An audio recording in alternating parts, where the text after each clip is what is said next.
కార్యకర్తలకి 1 by 1 meeting పెడుతూ మీరు అండగా ఉండండి పార్టీకి, త్వరలో మన పార్టీ అధికారంలోకి వస్తే కళ్ళు మూసేలోపు 3 సంవత్సరాలు అయిపోతాయి అనేసి అయితే మంచి హామీ కూడా ఇస్తున్నాడు ఆయన. అయినా సరే ఎందుకు 1 by 1 నాయకులు బయటకు వెళ్ళిపోతున్న పరిస్థితి అంటే ఏం చెప్తారు? అది ఆయన మాటల వరకే ఉంటుంది, చేతల్లో ఉండదు. ఎందుకంటే మాలాంటి నాయకులతో ఏ రోజన్నా అతను మాట్లాడగలిగాడా? ఇప్పుడు మేము వెళుతున్నాం, ఎందుకు వెళ్తున్నాం అనేటటువంటిది అడిగారా? మా సమస్యలు అనేకం చెప్పాం, ఏ రోజన్నా పరిష్కారం చేశారా? ఏకాడికి దాచుకుంటాం అనేటటువంటి మేరుగు నాగార్జున నాయకులను, సురేష్ లాంటి నాయకులను, లేకపోతే ఇంకొక రెడ్డినో వాళ్ళకి దోషి పెడుతుంది తప్పితే, ఒక మైన్స్ ఒక రెడ్డికి ఇస్తారు, అది పేరేంది ఆరోగ్యశ్రీ ఒక రెడ్డికి ఇస్తారు, లేకపోతే ఇంకొక ఏదన్నటువంటి ఒక దోసుకునేటటువంటి వనరులు ఉంటే ఇంకొక రెడ్డి గారికి ఇస్తారు. ఇట్లాంటి వ్యవహారాలు తప్పితే ఏ రోజన్నా సరే దళితులకు కానీ పార్టీలో ఉన్నటువంటి క్యాడర్కి కానీ న్యాయం చేసినటువంటి పరిస్థితి ఉందా? 5 సంవత్సరాలు ప్రతిపక్షంలో ఉండి పనిచేసి 5 సంవత్సరాలు అధికార పక్షంలో ఉంటే ఏ ఒక్క రోజన్నా ఒక ఆఫీసర్ మా మాట విన్నాడా? ఫోన్ చేయగలిగామా? అదేమంటే నా సెక్రటరీస్, నా సచివాలయాలు, నా వాలంటీర్స్, ఈ సచివాలయాలు వాలంటీర్స్ ఉంటే ప్రభుత్వంలో పని చేయించుకో, ఇబ్బంది లేదు. కానీ పార్టీ పరంగా పార్టీ క్యాడర్ని బలిష్టం చేయకుండా, పార్టీ క్యాడర్ని సమస్యలు పరిష్కరించకుండా, పార్టీని బలపరచకుండా, పార్టీని బలోపేతం చేసుకోకుండా, పార్టీ కార్యకర్త దగ్గర నుంచి నాయకుడి దగ్గర, ఆది నాయకుడి దగ్గర నుంచి కింద కార్యకర్త వరకే పార్టీ స్ట్రాంగ్ గా ఉంటేనే ఈ రోజు పార్టీ పటిష్టంగా ఉంటుంది. ఈ రోజు మళ్ళా అయిపోయినటువంటి తెలుగుదేశం పార్టీ ఈ రోజు అధికారంలోకి వచ్చిందంటే ఎవరు పుణ్యం? పార్టీ కార్యకర్తలు, తెలుగుదేశంలో ఉన్నటువంటి నాయకత్వం, తెలుగుదేశంలో ఉన్నటువంటి కన్స్ట్రక్షన్, ఆ విధమైనటువంటి కన్స్ట్రక్షన్ ఫస్ట్ నుంచి ఎన్టీ రామారావు గారు మొదలుకుని ఇప్పుడు ఉన్నటువంటి నాయకత్వం వరకు చాలా గట్టి పునాదులు వేసి దాన్ని అట్ల విధంగా కన్స్ట్రక్ట్ చేశారు. కాబట్టి ఇప్పుడు ఈ రోజు మళ్ళా అధికారంలోకి వచ్చింది. ఈ రాష్ట్రానికి ఒక రాజధాని ఏర్పాటు చేస్తూ ఉంటే నువ్వు 3 రాజధానులు అనేటటువంటి ఒక పాట పాడితే ఏమనుకుంటారు ప్రజలు? నా గుంటూరు జిల్లాకు మాకు ఒక అవకాశం వచ్చింది, రాక మేము వదులుకుంటామా? లేదు, మా ఇంటి పక్కకు ఒక మంచి గని వచ్చింది, బంగారపు గని, మేము వదులుకుంటామా? మా గని తీసుకెళ్ళి ఇంకో చోట పెడతానంటే? అదిగాక ఏదైతే రాజధాని ఉందో ఆ రాజధాని అనేది రాష్ట్రానికి సెంట్రల్ పాయింట్గా చూసి పెట్టారు. దాన్ని నువ్వు ఒప్పుకున్నావు ప్రతిపక్షంగా ఉన్నప్పుడు, అసెంబ్లీ సాక్షిగా. అసెంబ్లీ అంటే ఏంటి? మన రాజకీయ నాయకులకో లేకపోతే ఎమ్మెల్యేలకు మనం పొలిటికల్గా ఉన్నప్పుడు, మనం ఎమ్మెల్యేలుగా ఎన్నికైనప్పుడు మనకు ఒక దేవాలయం లాంటిది అసెంబ్లీ. ఆ అసెంబ్లీలోనే ఒప్పుకుని ఈరోజు నువ్వు మళ్ళీ కాదని చెప్పేసి నేను మారుస్తానంటావు. ఇది ఎంతవరకు సమంజసం? హైకోర్టు అనేది రాష్ట్ర హెడ్ క్వార్టర్లో ఉండాలి, అది మ్యాండేటరీ. అది ఆల్రెడీ సుప్రీంకోర్టు తీసుకున్న నిర్ణయం, నువ్వెట్ట మార్చగలవు? అది ప్రజలను మభ్య పెట్టడమే కదా. ఇట్లా ఈ విధంగా అనేకమైనటువంటి తప్పిదాలు చేసి ఈ రాష్ట్రాన్ని సర్వనాశనం, దాదాపుగా ఇండస్ట్రియల్గా అభివృద్ధి చేయలేకపోయాడు. ఊరక బటన్ ద్వారా కొంత పంచినప్పటికీ, కొంతమందికి పేదాభిక్కి వారికి ఉపయోగం జరిగినప్పటికీ, కానీ రాష్ట్రం ఆర్థికంగా అభివృద్ధి చెందడంలో మాత్రం పూర్తిగా విఫలమైందని చెప్పేసి నేను చెప్తా ఉన్నా. ముఖ్యంగా వైసీపీ నుండి బయటకు వచ్చిన నాయకులందరూ కూడా జగన్మోహన్ రెడ్డి దగ్గర అయితే క్వార్టరీ ఉంది, క్వార్టరీ వ్యవస్థ ఉంది, ఆ క్వార్టరీ వల్ల పార్టీ నాశనం అయిపోతుందని చెప్తున్నారు. నిజంగా వాస్తవమైనది? మీరు కూడా పార్టీలో సుదీర్ఘకాలం 15 ఏళ్ల పాటు పనిచేశారు కాబట్టి మిమ్మల్ని అడుగుతున్నాను. అనేకమైన సార్లు నేను ఈ మాట చెప్పాను, ఇప్పుడు కాదు, ఇప్పుడు నేను కొత్తగా ఏం చెప్పట్లా, పార్టీలో ఉండి కూడా చెప్పా ఆ విషయాన్ని. క్వార్టరీ వాళ్లే పార్టీని నాశనం చేస్తున్నారు, క్వార్టరీ మాటలు మీరు వినొద్దు. ఏదైనా కార్యకర్తను, మాలాంటి సెకండ్ క్యాడర్ నాయకులను మీరు పిలవండి, మేము వాస్తవ పరిస్థితులు చెప్తాము. మీకు బై ఎలక్షన్లో మేము ఒక పత్తిపాడు నియోజకవర్గంలో ఒక స్ట్రాటజీ అవలంబించి ఊరికి ఒక సర్వే చేసి ఒక రిపోర్ట్ ఇచ్చాము. ఆ రోజు నువ్వు బై ఎలక్షన్లో కరెక్ట్గా మేము ఇచ్చిన ఫిగర్స్తో గెలిచావు.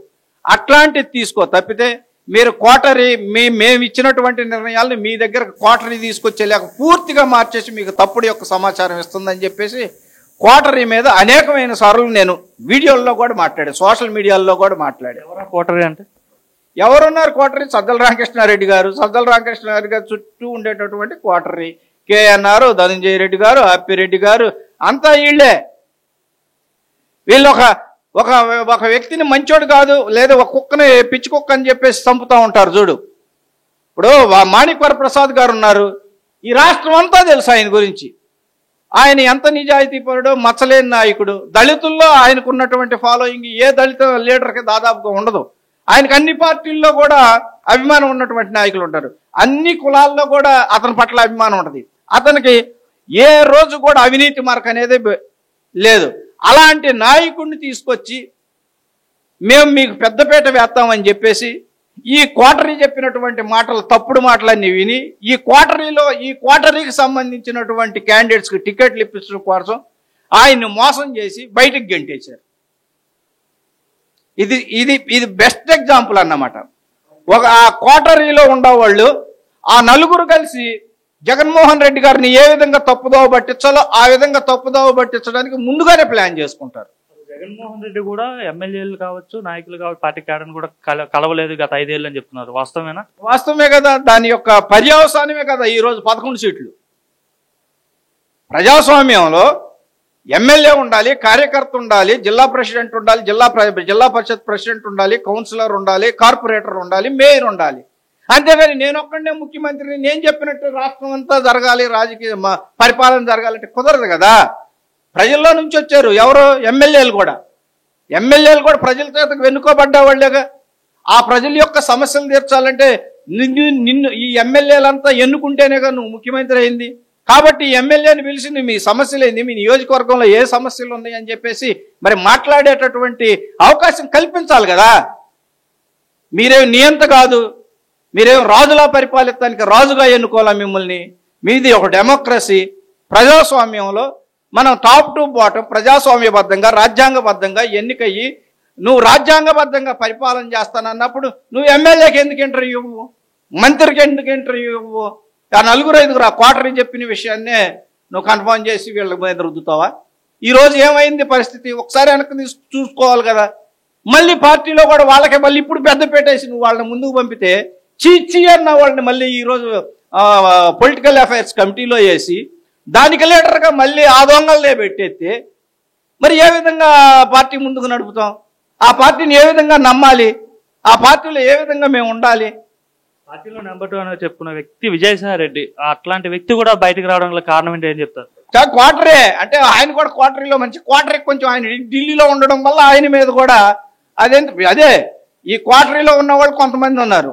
ఆయన కొంచెం పార్టీని కాస్త ప్రక్షాళన చేస్తానికి ప్రయత్నం చేస్తాడు, వాస్తవాలని ఆయనకి చెబుతాడు. కానీ ఇట్లాంటిది మరి ఆ క్వార్టరీలో మిగిలిన వాళ్ళకి నచ్చదు.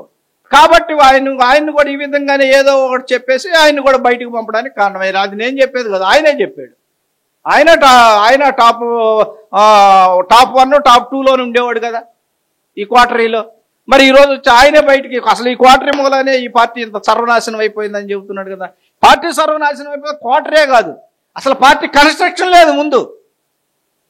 ఏదో అప్పుడున్నటువంటి వ్యాక్యూమ్ వల్ల, వైఎస్ రాజశేఖర రెడ్డి గారి మీద ఉన్నటువంటి అభిమానం వల్ల, కాంగ్రెస్ పార్టీ ఏదో ఈ రాష్ట్రాన్ని విభజించిందనేటటువంటి కారణాలతో రాజశేఖర రెడ్డి గారు అబ్బాయిగా ఒకసారి చూద్దామని చెప్పేసి ఒకసారి అవకాశం ఇస్తే ఆయన అవకాశం ఇచ్చింది సద్వినియోగం చేసుకోకపోగా మాలాంటి నాయకుల యొక్క భవిష్యత్తుని అంధకారం చేసేసాడు. ప్రభుత్వంలో పెద్ద ఎత్తున అవినీతి జరిగింది, స్కాములు జరిగాయి, లెక్కర్ కావచ్చు, ఇసుక కావచ్చు, పెద్ద ఎత్తున స్కామ్ జరిగిందని చెప్తున్నారు. వాస్తవేనా? మీరేమనుకున్నారు? మీరు ఆ పార్టీలో ఉన్నారు కాబట్టి అడుగుతున్నారు. ఆ స్కాములు జరిగిన మాట వాస్తవమే కానీ అది కొంతమందికే. నేను చెప్తున్నాను కదా, ఇప్పుడు ఈ క్వార్టరీలో ఉన్న వాళ్ళకి అంత తలొక్క కాస్త అప్పచెప్పారు, ఒక్కొక్క వనరు ఒక్కొక్కరికి అప్పచెప్పారని. ఇప్పుడు సపోజు మైన్స్ ఉంది, పెద్దిరెడ్డి గారు అప్పచెప్పారు. నువ్వు పెద్దిరెడ్డి గారి మీద మన ఇప్పుడున్నటువంటి చట్టాలన్నింటినీ ఉపయోగించి ఇప్పుడున్నటువంటి వ్యవస్థలు ఉన్నాయి, గవర్నమెంట్ వ్యవస్థలు, ఈడీ కానీ, సిబిఐ కానీ, ఏసీబీ కానీ, ఇట్లాంటి వ్యవస్థలను వాడాలా, ఎంక్వైరీ చేయించాలా, తప్పుని బయటికి తీయాలా. ఇది చేసి ఏదైతే దోసుకున్నారో దాన్ని అంతా కక్కించి గవర్నమెంట్కి జమ చేయాలా. అది ఎవడైనా కావచ్చు. లిక్కర్లో కూడా పెద్ద ఎత్తున అవినీతి జరిగింది. ఎందుకంటే డిజిటల్ మనీ వాడకుండా క్యాష్ వాడారు కదా గవర్నమెంట్ మద్యం షాపుల్లో, అక్కడ కూడా పెద్ద ఎత్తున జరిగిందని చెప్తున్నారు స్కామ్. నిజమే కదా. ఇప్పుడు గవర్నమెంట్కి ఏదైనా సరే పేపర్ పూర్వకంగా ఉండాలి. నువ్వు ఎంత ఇస్తున్నావో వాడు ఎంత తీసుకుంటున్నాడు, క్యాష్ ఏంటి? ఏదైనా సరే గవర్నమెంట్ పరంగా ఉంటే డీడీ కట్టమంటారు, లేదా చెక్ రూపంలో ఏంటమంటారు, లేదా ఫోన్పేలు చేయమంటారు. ఇది ఎందుకు తీసేశారు? ఇక్కడే పెద్ద స్కామ్ లా కనపడుతుంది కదా, ప్రతి సామాన్యుడికి అర్థమవుతుంది కదా. ఆల్రెడీ ఇందులో మిథున్ రెడ్డి పేరు బయటకు వచ్చింది, ఇంకా ఎవరు ఉండే అవకాశం ఉంది వెనకతల? వెనకుండేది ఎవరుంటారండి? ఎవరుంటారు ఉంటే నాకు తెలిసి మన సజ్జల రామకృష్ణారెడ్డి ఉంటాడు. సజ్జల రెడ్డి పాత్ర లేదా? ఎవరు? జగన్మోహన్ రెడ్డి గారి. జగన్మోహన్ రెడ్డి గారికి తెలియకుండా ఇంత పెద్ద స్కాములు జరుగుతాయా? ఇంత పెద్ద స్కాములు జరుగుతుంటే ఇంటెలిజెన్స్ ఊరుకుంటుందా? అంటే సీఎంకు చెప్పదా? సీఎం ఇంటెలిజెన్స్ను వాడుకోడా? గుడ్డిగా నువ్వు పరిపాలన చేసేవి ఈ రాష్ట్రాన్ని. ఈ దోపిడీ అంతా ఈ దోపిడీ దొంగలే, వీళ్ళంతా పార్ట్నర్షిప్పే.